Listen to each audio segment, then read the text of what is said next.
সেদিন টাইটানিককে বাঁচাতে না এসে এড়িয়ে গিয়েছিল কেন সেই জাহাজটি?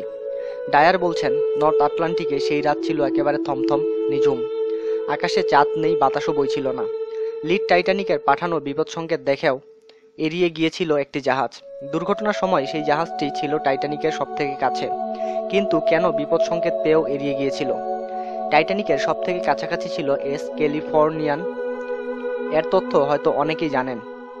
টাইটানিক থেকে যখন ক্রমাগত বিপদ সংকেত পাঠানো হচ্ছে, তখন তা এস ক্যালিফোর্নিয়ান এর ক্যাপ্টেনের চোখে পড়ছিল, কিন্তু তিনি সেই বিপদ সংকেত উপেক্ষা করে যান। জাহাজ নিয়ে এগিয়ে চলেন। পিছনে তখন বরফ ঠান্ডা জলে একটু একটু করে ডুবছে টাইটানিক, মরছে মানুষ। এ পর্যন্ত নির্মম এই ঘটনা হয়তো অনেকেরই জানেন, কিন্তু লেখক ডেভিড ডায়ার এর কারণ অনুসন্ধানে নেমেছিলেন।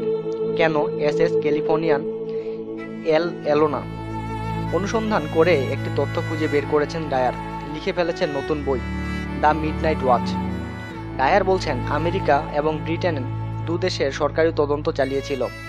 দুটি তদন্তেই বলা হয় ক্যাপ্টেন জাহাজ নিয়ে গেলেও টাইটানিককে বাঁচানো যেত, কিন্তু কেন ক্যালিফোর্নিয়ান এর ক্যাপ্টেন টাইটানিকের পাঠানো ডিস্ট্রেস সিগন্যাল উপেক্ষা করলেন?